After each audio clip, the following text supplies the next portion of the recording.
Annie Le Fléautaire. Et on parle du burn-out aujourd'hui, épuisement professionnel. 3 millions de Français en souffriraient. Alors vos témoignages et vos questions à notre invité Jean-Charles Boudran, coach de vie.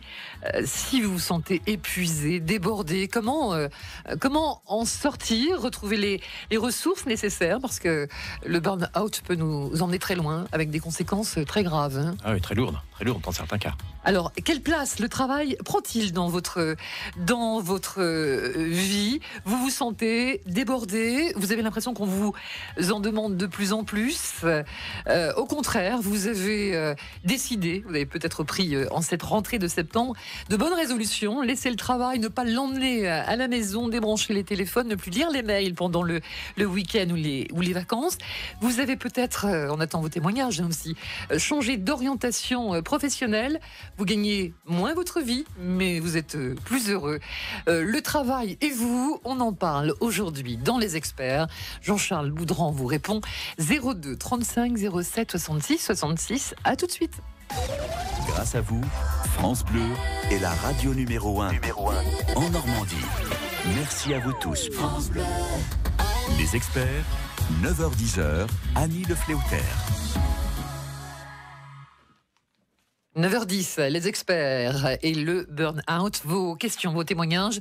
02 35 07 66 66. Jean-Charles Boudran, vous êtes coach de vie à Rouen. Oui. Le burn-out, on vous consulte, vous me le disiez, de plus en plus pour cette raison. Oui, de plus en plus souvent maintenant. Voilà, c'est de plus en plus fréquent. Peut-être depuis une bonne année, à peu près, où les gens, des fois, arrivent en disant « Est-ce que c'est un burn-out ? Voilà ce qui m'arrive, voilà ce qui se passe. » Et j'ai peur, parce qu'on entend beaucoup parler du burn-out et des conséquences très négatives. Et oui, depuis un an, à peu près, on a pas mal de gens qui disent voilà ce qui se passe. Alors, qu'est-ce que ça veut dire? Qu'est-ce que c'est? Quels sont les symptômes? Alors, les symptômes sont déjà souvent physiques. De toute façon, c'est un très grand stress, hein. Comme vous l'avez dit tout à l'heure, c'est un épuisement au travail. Alors, on peut aussi positiver la chose en expliquant que c'est un peu paradoxal, mais que des fois, c'est de l'engouement, c'est du bien-être aussi. Oui. Parce qu'on a une promotion, parce qu'on aime ce que l'on fait, parce que c'est nouveau. Alors, on donne beaucoup. On se laisse emporter, par notre enthousiasme. Par notre enthousiasme, voilà, c'est le terme, bravo. C'est ça, on se laisse emporter. Et jusqu'au moment où, malheureusement, on ne voit pas les limites, on ne voit pas qu'on est parti dans un engrenage. Et c'est là que ça va commencer. Et pour répondre à votre question, c'est souvent physique. Alors, des maux de tête, maux d'estomac, sur le plan digestif, agressivité, nervosité, stress, tout court, parce que c'est un grand mot qui enveloppe pas mal de choses. Et voilà, ça va commencer par ça. Donc, il y a des alertes. Ça, c'est les premiers symptômes. Ça, c'est les premiers symptômes, parce que bien sûr, ça peut aller beaucoup plus loin si on ne sait pas s'arrêter. Voilà. Alors, comment reconnaître les symptômes? Comment ne pas se laisser déborder par le travail? Vos questions, vos témoignages. Vous avez décidé de changer d'orientation professionnelle. Vous gagnez peut-être beaucoup moins votre vie, mais vous êtes plus heureux. Le travail et vous, 02 35 07 66 66. Bonjour Marie. Oui, bonjour. Bonjour Marie. Bonjour docteur. En fait, je voulais vous poser une question parce que moi, fin juin, donc j'ai fait, on va dire, burn-out surmenage. Oui. Et donc, j'ai été arrêtée pendant 8 semaines. J'ai réussi à reprendre à temps partiel pendant 3 semaines. Et la semaine dernière, en fait, j'ai voulu voir mon médecin pour qu'il prolonge mon temps partiel. Et il m'a dit non, il n'y a rien qu'à changer, donc c'est re-arrêt 4 semaines. Oui.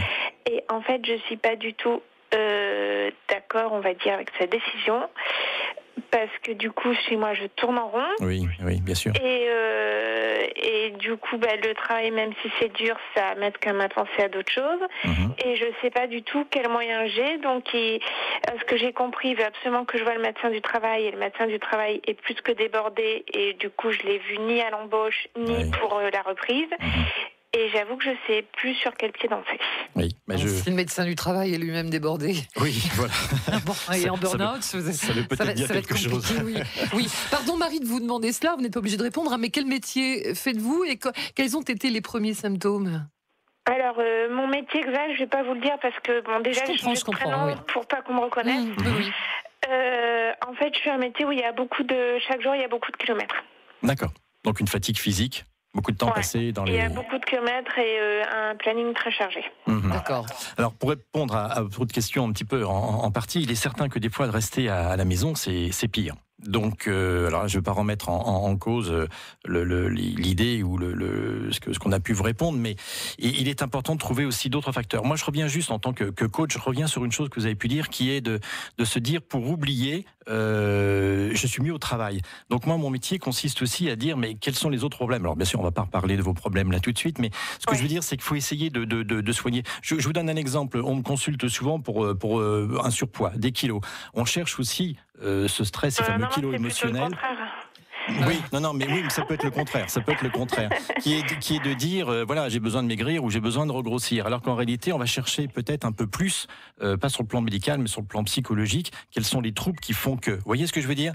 Donc, il est certain que se retrouver seul à la maison, enfin seul ou pas seul, mais se retrouver à la maison à tourner en rond, c'est pas une bonne chose. Donc, certainement reprendre une activité à mi-temps est une bonne chose, en sachant, par contre, prendre soin de vous le reste du temps, c'est-à-dire trouver des plages de loisirs, de plaisir, de relaxation, qui peuvent vous permettre de compenser ça. Vous voyez ce que je veux dire?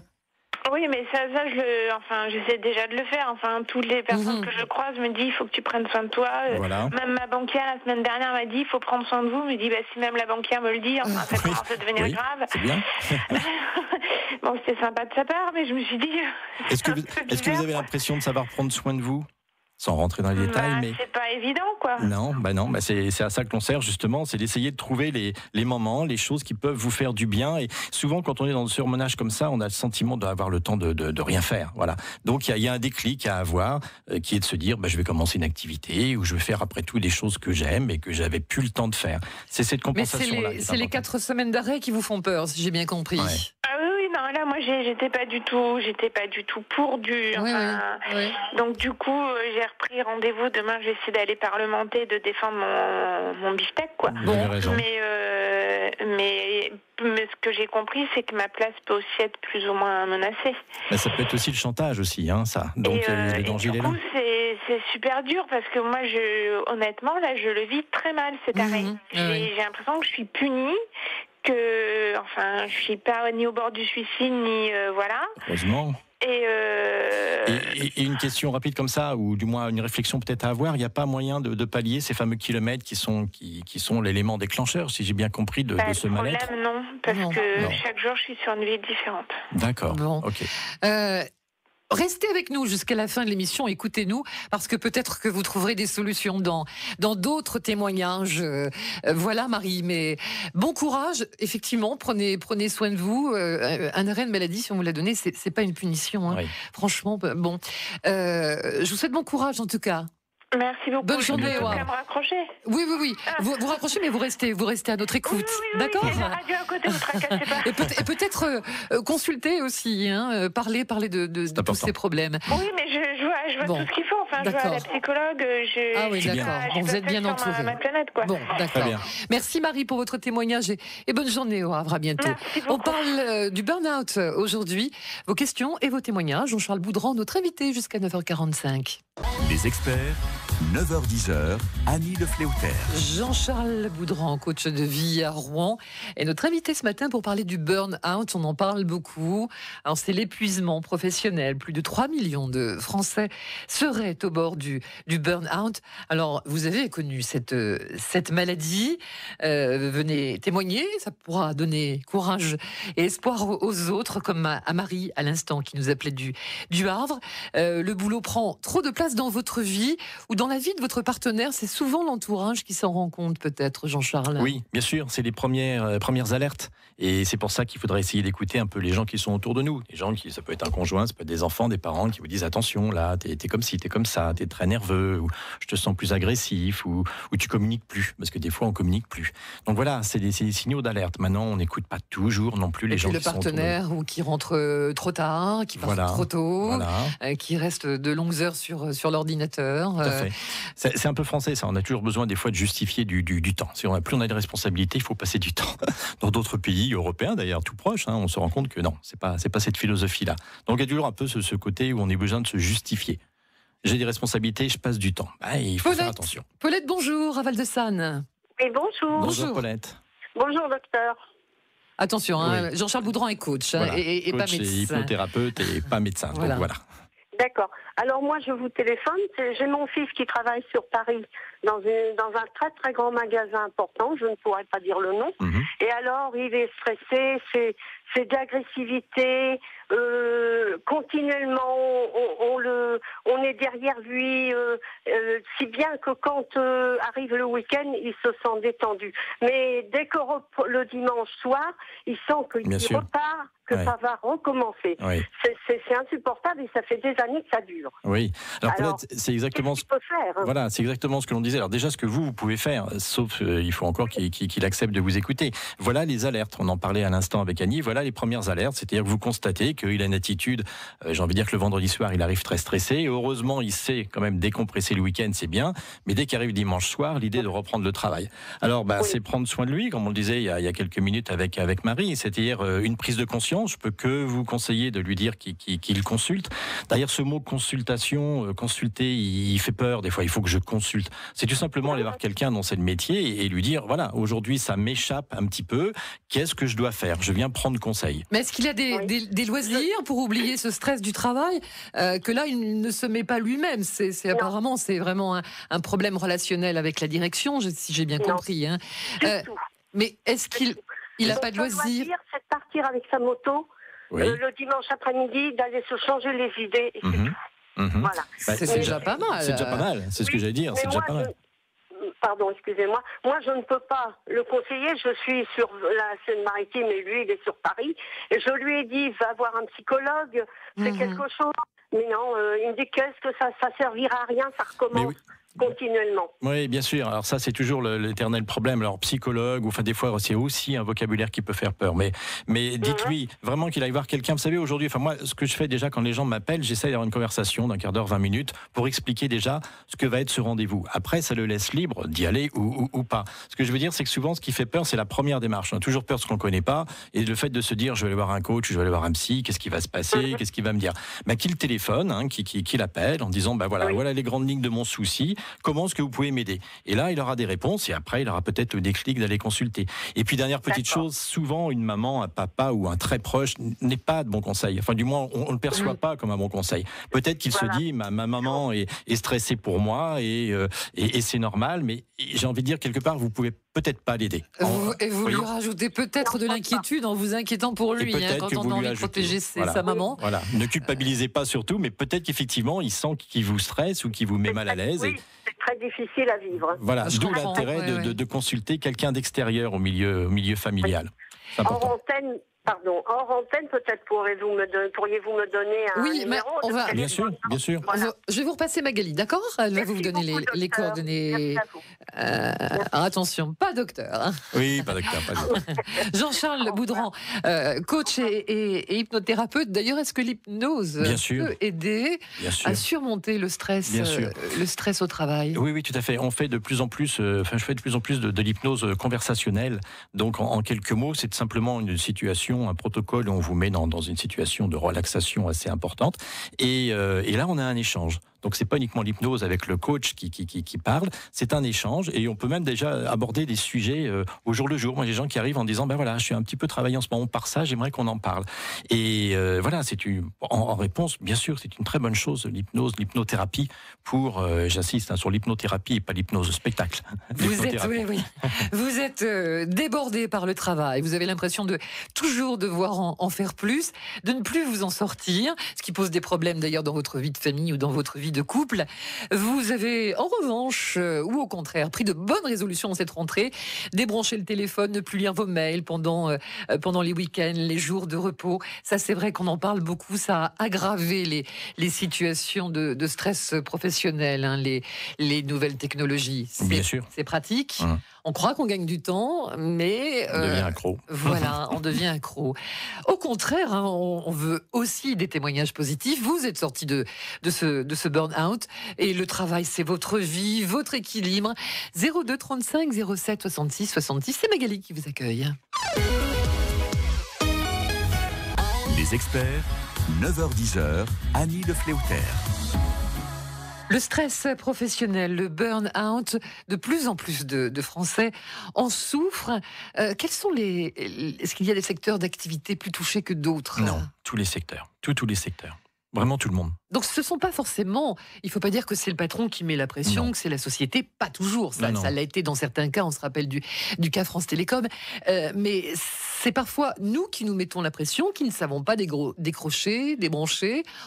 Et on ne s'en rend pas compte qu'on va trop loin. Souvent, on sous-estime aussi certaines émotions. Il y a quand même eu des informations depuis un bon petit moment qui sont lourdes, et j'ai des gens qui arrivent en disant écoutez, ça allait jusqu'à cet événement-là. Je parle d'attentat ou ce genre de choses. Donc des fois, c'est des éléments déclencheurs complètement extérieurs. Donc c'est pas automatiquement effectivement un patron ou un collègue qui met une pression. Ça peut être ça. Bon. Mais pas uniquement. C'est-à-dire qu'en fin de compte, il y a une sorte de ras-le-bol, d'accumulation. On n'a pas évacué en temps et en heure des émotions, du stress que l'on pouvait avoir. Et ça déborde. Enfin, j'ai l'expression la goutte qui fait déborder le vase. C'est exactement ça. C'est-à-dire qu'il y a un petit truc en plus qui des fois est lié au travail. Et on part du principe que ça y est, ça ne fait plus du tout. Bonjour Catherine. Bonjour Catherine. On vous écoute Catherine. Oui, bonjour.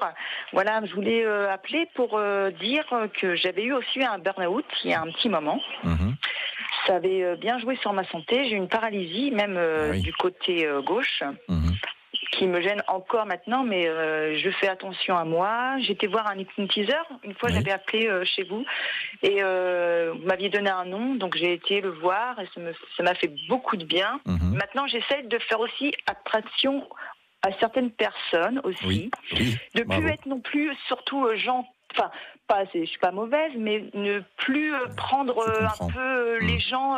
Je suis pas psychologue non plus, mais souvent les gens venaient vers moi et à chaque fois, je prenais leur négativité et ça me faisait encore plus de mal. Oui, vous étiez une éponge. Voilà. Donc maintenant, j'essaye déjà de plus regarder des films tristes, de regarder des trucs qui me fassent du bien, de voir des bonnes personnes. Et puis quand j'ai pas envie de les écouter, je leur dis écoutez, j'ai pas le temps. Voilà.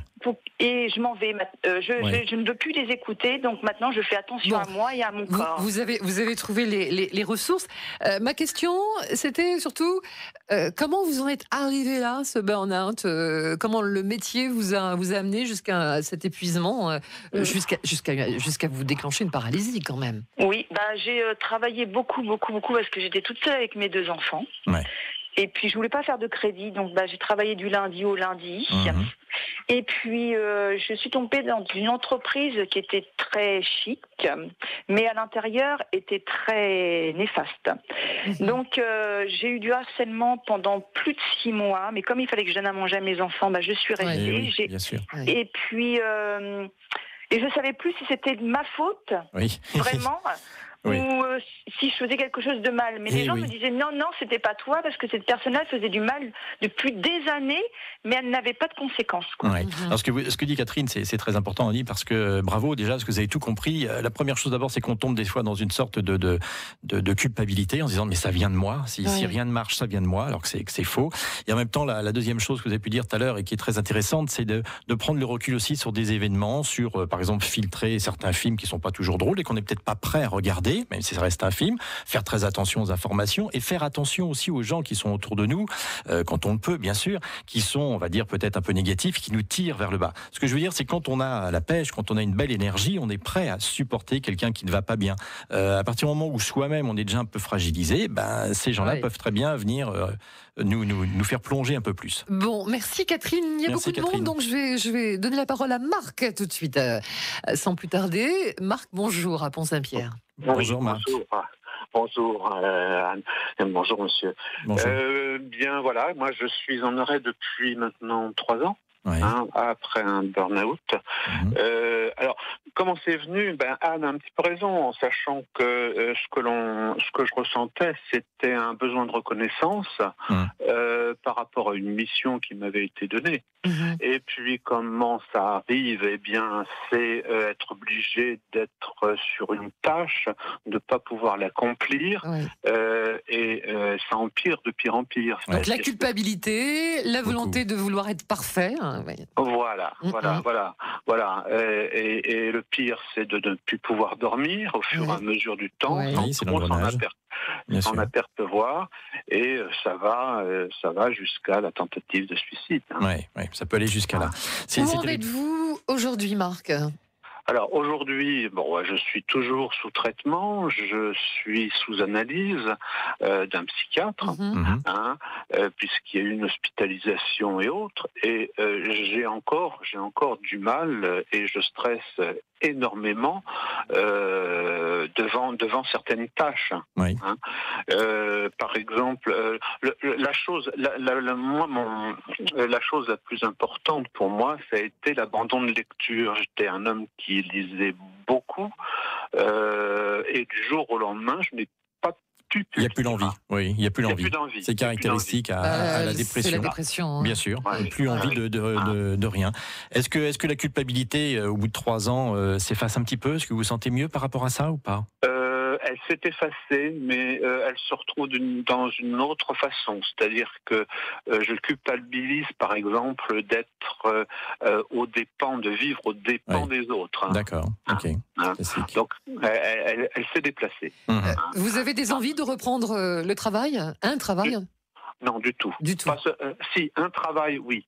Un travail, oui, parce que en dehors de ça, j'essaye de m'occuper énormément au niveau manuel, en sachant que je n'étais pas manuel auparavant. Oui, c'est une très bonne chose, c'est une très bonne thérapie. C'est-à-dire pouvoir se servir de ses mains pour réaliser des choses.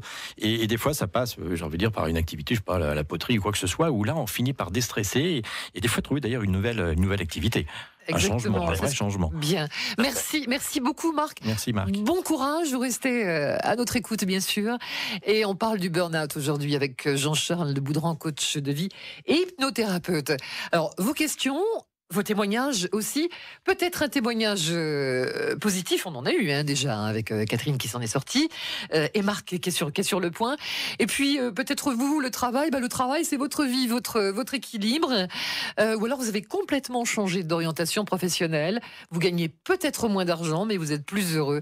02 35 07 66 66.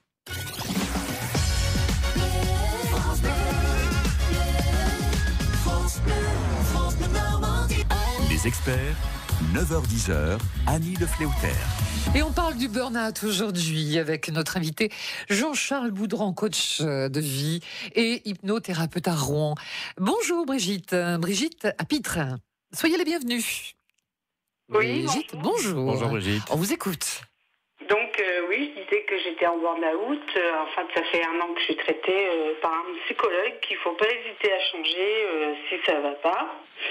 Et en fait, j'ai 60 ans, donc on me poussait un petit peu vers la porte et j'ai choisi, contre l'avis médical de mon psy, de changer d'emploi. Donc j'ai changé de travail et j'ai jamais arrêté de travailler en fait. Bon, bien. Voilà, un témoignage positif. Mais contre l'avis de votre psy, vous ne vouliez pas que vous changiez? Non, il dit que jamais il conseillerait à une personne de 60 ans de changer de boulot. Ah, parce qu'il est dans la sécurité et tout. Est-ce que vous vous épanouissez dans ce nouveau travail? Je suis aide-soignante, c'est toujours la même chose. Je suis en gériatrie. J'adore mon métier, donc c'est pas un métier facile. Hein? Ah non, psychologiquement, c'est pas facile. Hein. Donc il faut savoir dire non aussi, parce que c'est vrai qu'on est souvent appelé, parce qu'il y a des arrêts maladie et tout. Il faut savoir éteindre son portable et pas répondre. Tout à fait, gérer ça. C'est bien. Donc vous avez changé de métier? Non, je suis toujours dans le même métier, mais j'ai changé d'hôpital. D'accord. Ah, oui, d'accord. Voilà. Et vous allez bien aujourd'hui, Brigitte? Bien, faut pas vous êtes en train, vous êtes sur le point. Vous êtes sur le point. Toujours le traitement, elle m'a dit tant que je suis pas en retraite, parce qu'en fait, il faut que j'attende 62 ans. Donc j'ai encore 2 ans à travailler. Donc pendant ces 2 ans, on m'a dit qu'il fallait pas arrêter le traitement. Oui. Voilà, merci Brigitte pour votre témoignage. Jean-Charles Boudran, on le disait, tous les secteurs professionnels sont touchés par le burn-out. Il n'y a pas un métier plus qu'un autre, il n'y a pas un emploi plus qu'un autre. On parle quand même du burn-out chez les cadres, mais quand on est commerçant, artisan, on est à son compte, qu'il faut faire rentrer de l'argent dans les caisses, c'est aussi difficile. Mais souvent, c'est pas forcément le boulot qui est dur, c'est nous qui sommes durs avec nous-mêmes. Alors oui, c'est ça, on ne prend pas assez soin de soi et aussi faire la part des choses entre peut-être la vie privée, la vie professionnelle. Tout à l'heure, on expliquait en antenne que des fois, il y a des gens qui arrivent au cabinet en disant voilà ce qui se passe au travail, ça paraît pas si grave, si lourd que ça. Par contre, quand on parle un peu de leur vie privée, ils confondent un petit peu les soucis de vie privée et ils remettent tout sur le travail. Et c'est pour ça que le burn-out aujourd'hui, les premières questions que l'on pose, c'est de savoir comment ça se passe au travail, pour qu'on puisse faire un vrai travail de soin, qui est de pas se tromper.